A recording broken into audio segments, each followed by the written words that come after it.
Well, TLC happened. Yeah, that was not a good pay-per-view. There were some matches that were good, though. I'm Boss Analyst Basics, and I'm joined here with my, one of my lovely producers. Love you too. Yeah, TLC was not good. A show that had no hype. There was only like 4 to 5 good matches. Let's start with the kickoff. Andrade versus Humberto Carrillo. This is a rematch from what happened on Raw. It was a fun match. Humberto got the win over Andrade again, and they're teasing there may be a split up between between Zelina and Andrade. I don't know, that might happen down the line. Also, I'm sorry for the lighting in the background. It's I don't know. I didn't know it was gonna be that bright, but yeah. Yeah, we kick off the show with The New Day versus The Revival in a ladder match for the SmackDown Tag Team titles. Phenomenal match. I absolutely loved it. Start to finish. Kofi got him some good offense. There was a shatter machine off the ladder. Big ending off the ladder. Kofi showing off his athleticism. Spear through the ropes by Biggie. Oh, I am. Dawson splashing Big E through a ladder. It was a chaotic match, but it was very fun. New Day win. I predicted that. You know, they might be doing something later on down the line with the tag titles, but I hope this is the end of the rivalry because we've seen the match like 1,000 times. So yeah. Up next, Aleister Black versus Buddy Murphy. Very good match. They gave it time. These two have amazing chemistry. Black at one point got his nose and his jaw busted up. Murphy had some good offense. Black had some good offense in the end. Black mess. 1, 2, 3. Very, very good match. But then we got the Raw Tag Team title open challenge. The Viking Raiders, Eric and Ivar, challenge anybody. The OC came out, Gallows and Anderson. It was an okay match. It got the crowd on their feet until the finish. This felt like a TV match. I don't think it was good in my opinion. And this killed the crowd, basically. It ended a double count out, and Gallows and Anderson, they got a table, and they were going to try to do a magic killer through the table, but then Viking Raiders, they put Anderson through the table, and that was that, and that was a pretty anticlimactic finish. The match was going fine, but then the ending just went downhill. And this is when the pay-per-view came to a screeching halt. Thank God this wasn't the main event. I'll say that. Baron Corbin or King Corbin versus Roman Reigns in a tables, ladders, and chairs match. When I first watched this match, I didn't think it was that bad. I'm like, okay, Corbin, in this type of stipulation, he might do good. Reigns, I'm not the biggest fan, but, you know, he can make something out of it. First time I watched it, I'm like, it was okay. You know, Corbin shouldn't have won, but it's whatever. And then I watched it a second time, I'm like, this was god-awful. This dragged. This killed. Nobody reacted. This night was... Nobody even reacted. It was so bad. It was dumb. Literally, okay, let me say one thing. Roman Reigns, I'm not the biggest fan of. His year was crap. But there was somebody that was way worse than his. Roman, he came back from leukemia, which was legitimate and not fake. He reunited with Dean Ambrose and Seth Rollins. The Shield returned for one night. They faced Corbin, McIntyre, and Lashley. Then Roman had a feud with McIntyre, that was okay, and then he had a match with Shane. How does this make sense? Drew McIntyre can't beat Roman Reigns. He had 3 matches with Reigns, and he lost all of them. Can somebody explain to me why a 54-year-old Shane McMahon can beat Roman Reigns? I'm seriously done. I don't get why that is a thing. And the feud continued until, not SummerSlam, until Extreme Rules when Roman tagged with Taker. The match, it was okay. Taker should not be wrestling. Taker, please. I love Taker. Don't get me wrong, Taker is one of my favorite wrestlers. Loved him when I was young. I still love him now. But please, hang up the boots. You had a god-awful match with Goldberg at Saudi Arabia.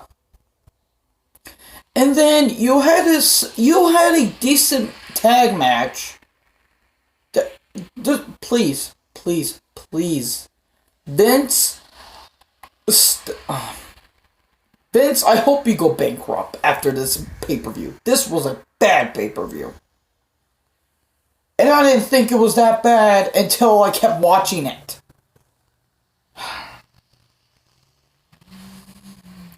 God, I'm starting to get a head. Excuse me, I'm starting to get a headache already. Alright, I already got the hiccups. Reigns, love him or hate him, he is very athletic. He had a pointless feud with Rowan. That lasted until about Hell in a Cell. He was a sole survivor for Team SmackDown. And now you have this feud with Baron Corbin. And I'm like, oh my god, dude, they're doing Roman bad. Oh my lord. This was just bad. You had Corbin's, you had the Revival, you had Ziggler. Oh my god, this was so bad. And Reigns even had a chair thrown in his face, which Ziggler might be fined for. Oh my god, and Corbin gets the win. Jesus Christ, you could have given it to Reigns. Corbin doesn't need a win, he's already bad.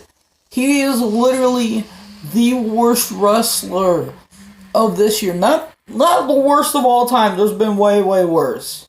Michael Elgin. Perfect. Yeah, this match was just so bad, and Baron Corbin didn't win. He made Chad Gable look like a joke, and his name is Chad Gable, and not Shorty G. That's the stupidest name I've heard. He took a good athlete and made him into a joke. And he's having a team with Mustafa Ali. No, to be fair, Mustafa Ali's great, and so is Chad Gable. But Shorty G? God. I want to puke after this frickin' pay-per-view. But we're just getting to the good part. Because after that beautiful mess, we get Bray Wyatt versus The Miz. I'm pretty sure. Yeah. Yeah, there was only eight matches. Grace, what did you think about Bray Wyatt versus The Miz? Yep, she didn't think it was good either.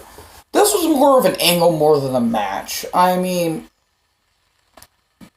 Miz probably had the water far from Reigns. He teamed with Shane to win the tag titles from the Bar, and then they had a match at WrestleMania, the False Count match, which was good. I will say, it was good. And then the feud kept continuing, and Miz never won. I'm like, good God. Then he was in a short feud with Nakamura. That didn't go anywhere. And Miz was just down the drain. And now he's in a feud with Wyatt, which it was serviceable. Let's say that. It was okay. The match, it was bleh. Bray wins after two Sister Abigails. And then the Fiend's on the Titantron. And then lights go out. And then a hooded figure comes in and attacks Bray Wyatt. It's Daniel Bryan. 2010 version! Yay! I actually like 2010 version of Bryan. I actually like the hair and the beard and everything. I think it's a good look. And apparently, I thought cost Miz the match. We're most likely going to get Daniel Bryan versus The Miz at WrestleMania. Or most likely.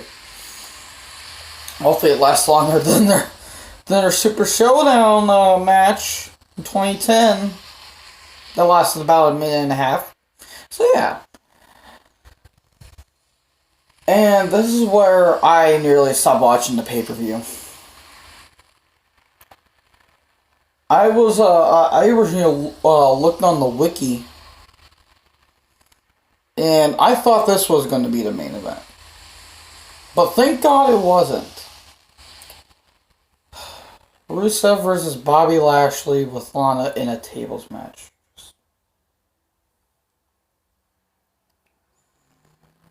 I'm sorry. This is the worst storyline of 2019. By far. This is not going to get Rusev over.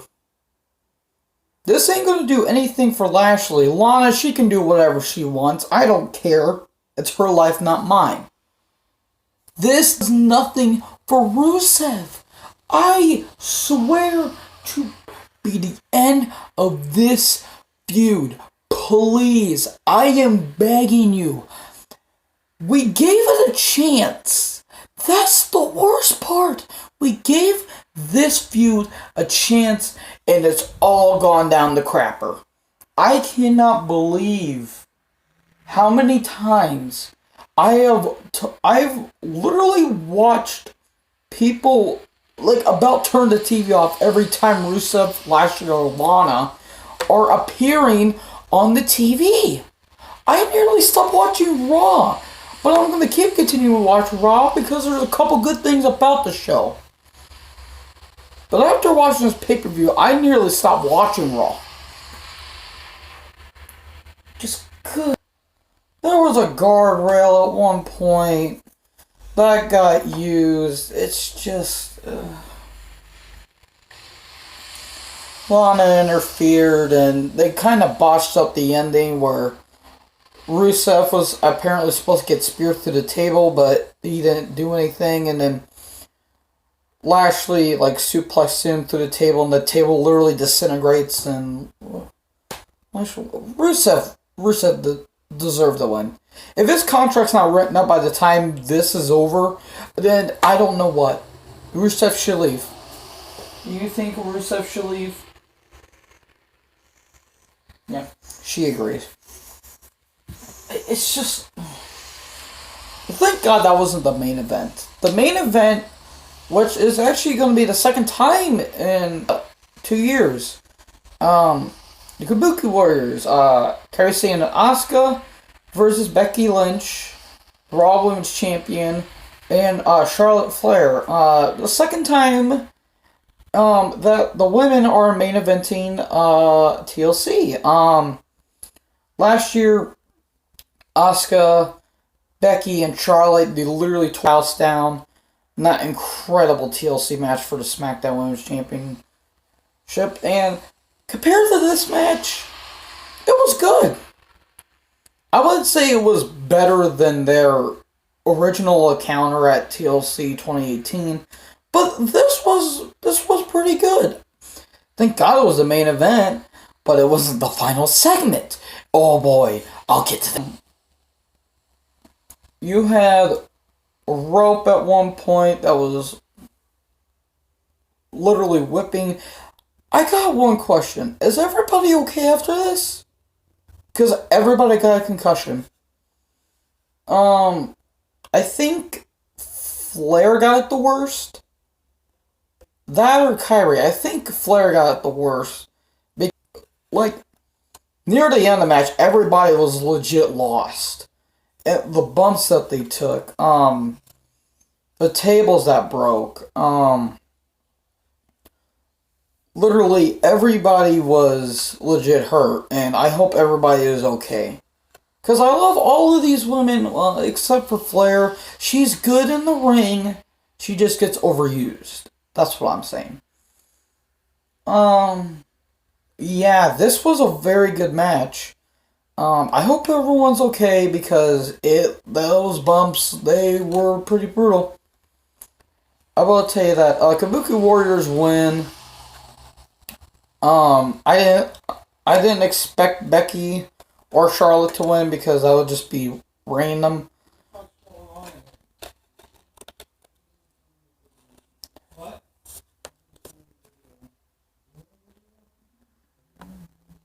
Sorry, my dad's talking. But that wasn't the final segment. Nope, because WWE had to give the spotlight to Roman Reigns and Baron Corbin for no apparent reason. Big brawls ensuing. Everybody in the locker rooms like having a fight. Reigns spears Corbin into a crowd of people, and that's how the show ends. D. I'm gonna grade this a D. This was not a good pay-per-view. There's only 4 matches that were good. Andrade Humberto match was good. Opening match, Revival and New Day, Black and Murphy was good. The last match was good.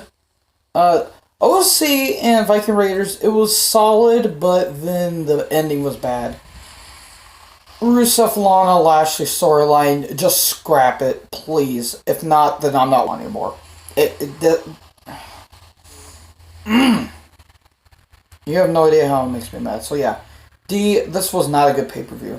So yeah, that's my review of TLC 2019. If you guys enjoyed this video and want to see more pay-per-view reviews, it most likely be WWE because I don't know anything about AEW. I'll watch the pay-per-view, but I don't know much about it. Actually, screw it. I'll actually do AEW and most likely NXT pay-per-views because those are the good pay-per-views. So yeah, I'm about to say on page 6. My producers are going to say goodbye. Say goodbye. Yeah, say goodbye. Enough here. Yep. And we're signing off. Bye.